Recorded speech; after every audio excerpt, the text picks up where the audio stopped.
प्रभाग 20 मधून आता जे सुनील वाडकर साहेब BJP मधून फायनल तिकीट होतं, तर त्या अनुषंगानं साहेबांनी तयारी पण केली. आता बरेच दिवसापासून प्रभागामध्ये 2 ते 3 फेऱ्या आतापर्यंत त्यांनी मारल्या होत्या. तुम्ही एक त्यांचे कट्टर कार्यकर्ते म्हणून काम करताय, तर त्यांच्यासोबत एक जे आता काल जे भाजपनं जे तिकीट नाकारलं, तर त्याच्याबद्दल तुमची काय प्रतिक्रिया आहे? मी अनिकेत अशोक हरेल. मी ह्या प्रभागाचा बूथ अध्यक्ष आहे. मी गेले 15 वर्ष ते 10 वर्षे सुनील वाडकर साहेबांच्या संघ एकनिष्ठ काम केलेलं आहे आणि साहेबांनी आजपर्यंत कोणतंही प्रभागातलं काम असू दे, कोणताही न विचार करता स्वतःची तब्येत किंवा स्वतःचं घर किंवा स्वतःची नोकरी ह्या कोणत्या गोष्टीचा विचार न करता प्रत्येक आमदारांचा आदेश असू दे, खासदारांचा आदेश असू दे किंवा पक्षाचा आदेश असू दे, कोणत्याही या आदेशाला तिने स्वतः प्रथम त्या आदेश मानून प्रत्येक गोष्टीचं तिने काम केलेलं आहे. आणि आता जे त्यांच्या बाबतीत जे झालेलं आहे ते पूर्णपणे चुकीचं आहे. कारण की हे तिकीट त्यांना द्यायचं नव्हतं. सुनील दिनकर वाडकर ह्यांना पॅनलमधनं बाहेर काढायचं होतं. त्यांना तिकीट द्यायचं नव्हतं. ह्या पॅनलमधूनच बाहेर काढायचं होतं 20 प्रभागातून. म्हणून हे त्यांचं तिकीट इथनं काढलेलं नाही, काढून टाकलेलं आहे. त्यांना ह्या पॅनलमधनं काढून टाकलेलं आहे आणि काही लोकांच्या पॅनलमधल्याच काही लोकांच्या सांगण्यावरून केलेलं आहे. आमदारांच्या हातात सगळं होतं. आमदारांचा जवळचा कार्यकर्ता म्हणजे सुनील वाडकर. ह्या प्रभागात काँग्रेस पक्ष इतका फटका असताना सुद्धा की आम्ही 5,000 6,000 मतदान देतो. 9,000पैकी प्रत्येक इलेक्शनला आमदारचे असते खासदारचे असते आम्ही लीड घेतो.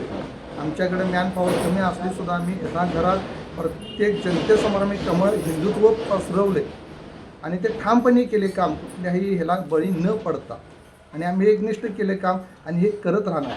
परंतु आता आम्ही कोणत्याही धमकीला किंवा कोणत्याही दबावाला बळी पडणार नाही आणि आम्ही आता थांबणार नाही. आम्ही आता अपक्ष लढवणार, खरं कोणालाही न जुमानता आम्ही हे फक्त सुनील वाडकर साहेबांसाठी आम्ही हे करणार. आणि कार्यकर्त्यांची ताकद काय असते आणि जनतेची ताकद काय असते हे आम्ही दाखवून देणार. आता इथून पुढं कोणीही येऊ दे, आम्ही थांबणार नाही, आम्ही लढणार. कोणीही येऊ दे, आम्ही फक्त सुनील वाडकर हा एकच पक्ष या प्रभागात आणि 20मध्ये फक्त सुनील वाडकर पक्ष चालणार इथं आणि इथून पुढे पण तेच चालणार. सत्ता येऊ नाही येऊ, खरं काम आम्हीच करणार आणि ह्या नावासाठी काम करणार आहे. आणि आज भाजप इथं जे आहे, या प्रभागात भाजप जे आहे हे फक्त या सुनील वाडकर ह्या साहेबांनी पूर्ण 20 प्रभागामध्ये जे कोण नेता पोचला नाही किंवा कोणताही आत्ताचे उभारलेले उमेदवार पोचले नाहीत, तिथंपर्यंत घराघरात पोचलेला, चुलीपर्यंत पोचलेल्या लोकांचा हे सर्वसामान्य कार्यकर्ता आहे. त्यामुळे आम्ही आता आमचा निर्णय अंतिम असणार आहे. आम्ही कोणत्याही पक्षाच्या कोणत्याही दबावाला किंवा कोणत्याही फोनला, कोणत्याही धमकीला न घाबरता आणि न जुमानता आम्ही काम करणार आणि करत राहणार.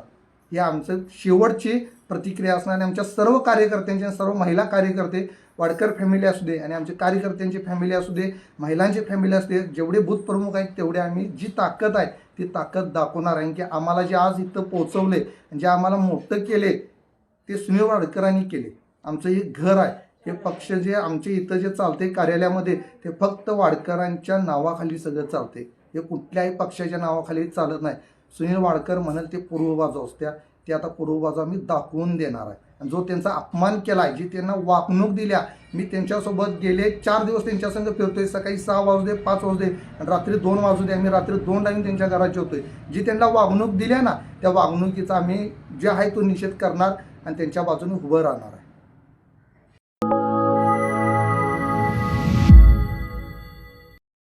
चॅनलला लाईक, शेअर आणि सबस्क्राईब करा आणि हो, बेल आयकॉनवर क्लिक करायलाही विसरू नका.